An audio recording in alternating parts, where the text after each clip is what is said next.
Hey there guys, it's Christian from Severn Gaming Network, and I'm here with a review, 5 things that you might like about Marvel Legendary, which is a really cool deck building game from a company called Upper Deck, which I'd never even heard of before. But don't let that put you off, because this game is really solid. So here's 5 things I really liked about it. First one, the theme. I'm not actually a massive fan of superhero stuff. I've never been a comic book reader. I'm quite happy to watch the films, but it's not something that I would class as a big part of my hobby. But this game has actually made me quite a bit more interested in the Marvel storylines and background and characters and all the rest.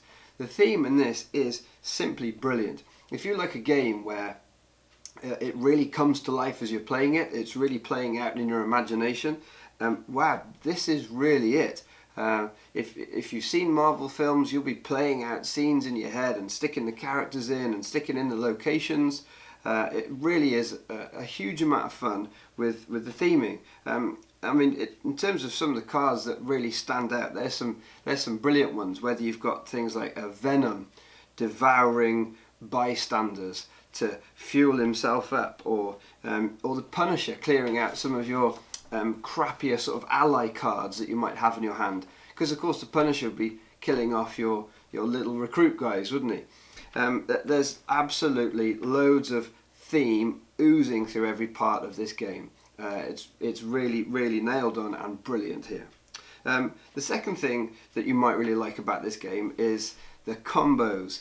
Some of the combos that you can get to go off in this game have been some of the coolest that I've seen in any card-based game. For instance, some cards have a dodge ability where you can discard it to draw another card. Fair enough. But there's a character in here, Green Goblin, you may know of him, and he has one of his most powerful cards is he allows you to draw back all of the discarded cards that you've played in a turn. So you can dodge through basically your whole deck if you draft a load of dodged based cards until you find that Goblin card. You can play that card and you're going to gain all of your hand back. So you've basically drawn your whole deck into your hand, so you can have an absolutely super turn. And that's just one card out of there's 500 that comes in the base sets. This is the villains base set. There are 2 base sets, but you can that's just one card out of all of those. So there are a huge amount of combos that you can be firing off with all sorts of really cool theme again that goes with it. So, and in fact, talking about one character, that leads me on to the third thing that I really liked about this game, and that's the modularity of it. Because essentially what you've got here is you've got a number of ways in which you can change something to make the game experience very, very different. So, for instance, I mentioned Green Goblin. He's one of the allies that you can fight with. Remember, this is the villains game. But you pick a team of allies that you fight with. So if you've ever wondered what Sabretooth and Juggernaut and Mystique might manage together, well, you can find out in this game. But you could also try some Sinister Six action and go with Craven, Venom and Mysterio and mix it up. Or you could mix those 2 up and see how those 2 groups could work together with Venom and Sabretooth and Mystique. You can really play with it. And there are 15 allies that come in this game, each with their own set of cards. And if you're playing a single player, you'll only use 3 of those allies, and bigger games you'll use 5.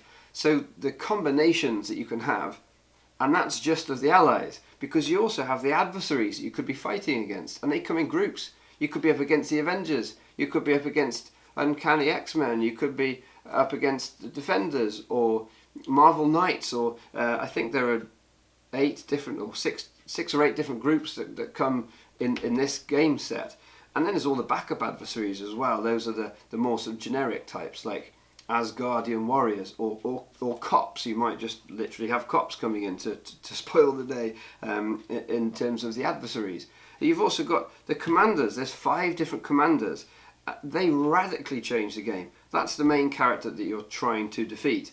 And they have special attacks that go off. They have 4 different ones, each of them sort of battlefield tactics, they call it.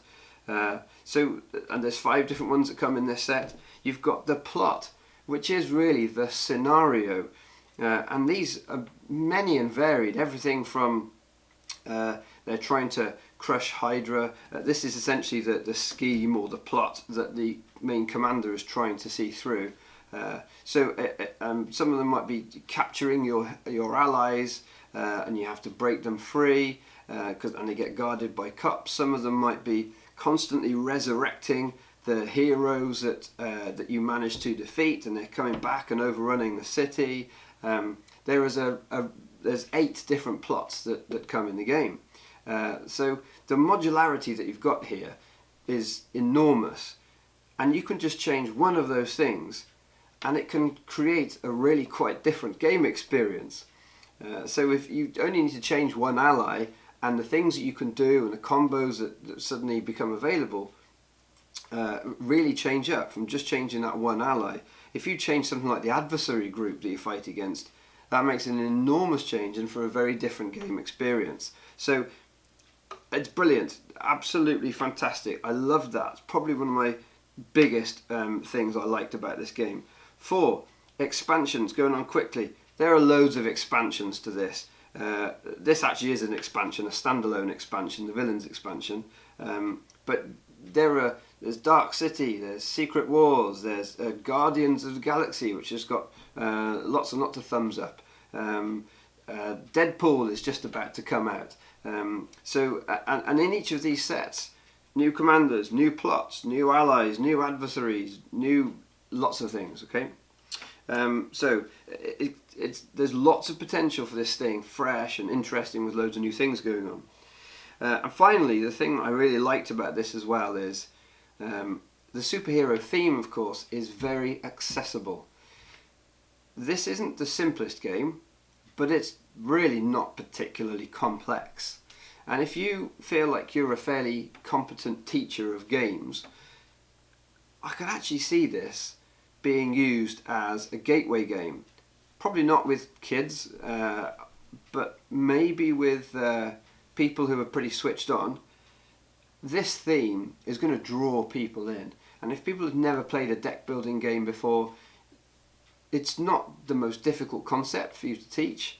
And again, the theme is what's going to draw people in. As you're playing the game and the story is unfolding in front of you, I think that's what's going to make this a real winner. And because it's only perhaps 25 to 40 minutes for a game, with a bit of teaching time, you'll play your first game in well under an hour, I would imagine.